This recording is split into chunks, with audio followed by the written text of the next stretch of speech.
President Donald Trump addressed a sharply divided Congress and millions of Americans tonight in his first State of the Union speech. We have gone forward with a clear vision and a righteous mission to make America great again for all Americans. President Trump addressed the future of the country tonight. He promised to improve trade deals and bring back jobs to the American people. The president says he wants immigration policies to focus on the interests of the American worker. He also addressed ISIS, saying there is more work to be done to defeat the terrorist organization. Pat Kessler joins us now. Pat, your thoughts? Well, lots to unpack here. President Trump gave his State of the Union address to a country on the rise economically, but deeply divided politically, taking a victory lap for the booming economy. We did see that. Consumer confidence at the highest level in years. Unemployment at the lowest level in 17 years. The stock market going strong. The president claiming credit for major tax cuts that he says will supercharge American family pocketbooks. This, in fact, is our new American moment. There has never been a better time to start living the American dream.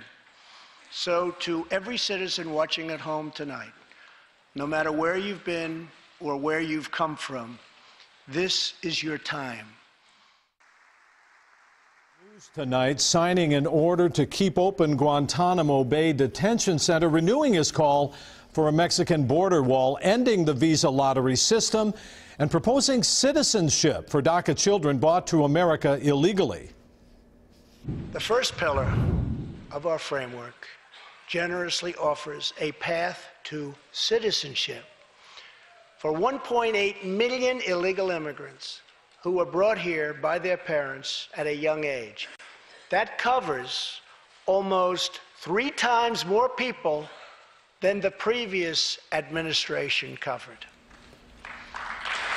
The speech tonight comes after a deeply polarizing year from a combative president who repeatedly insulted his critics, alienated Democrats refusing to applaud or stand. Many wore black to commemorate victims of sexual harassment and draw attention to the president, who's been accused of sexual misconduct by 17 women. President Trump uncharacteristically tonight after this last year calling for unity and cooperation, and he got booed tonight when he called for an end to what he called chain migration, family immigration. Interesting. Pat, I mean, he covered a lot of ground. We certainly know he has a reputation for exaggerating in the past. Did we see a lot of that? Yes. As a matter of fact, so do all presidents. All presidents exaggerate. We know that. But President Trump takes it to new levels. Here's a reality check on this stuff. He made many misleading claims tonight, including these ones about tax cuts and black unemployment. They're false or exaggerated. African American unemployment stands at the lowest rate ever recorded. And just as I promised the American people from this podium 11 months ago, we enacted the biggest tax cuts and reforms in American history. Well, here's what's real. Black unemployment is the lowest. That's true, but it's really an exaggeration for Trump to take credit. The sharp decline in black unemployment began in 2010 when Barack Obama was president. And the Trump tax cut, it's big, no doubt about it, but nowhere near the biggest.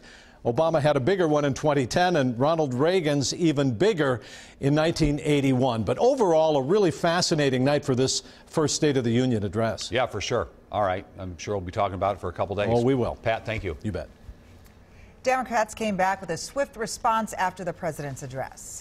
Not to mention the gender of your spouse, the country of your birth, the color of your skin, the God of your prayers. Their record is a rebuke to our highest American ideal, the belief that we are all worthy, that we are all equal, that we all count in the eyes of our law and our leaders, our God and our government. That is the American promise. Massachusetts Democrat Joe Kennedy III responded to the president's speech. He says the Trump administration isn't just targeting the laws that protect us, but the very idea that we are all worthy of protection. We asked you to post your thoughts about the State of the Union on social media. In a comment on our Facebook page, user Lori Lee said that he is so refreshing and awesome. Terry was on the other side saying, no thanks, not worth my time. Angela said, love our president, make America great again. And Sarah didn't even tune in, saying, "Can't watch. He makes my stomach turn and my blood boil." You can tune in after the news for a reaction on The Late Show with Stephen Colbert. His show is live tonight at 10:35.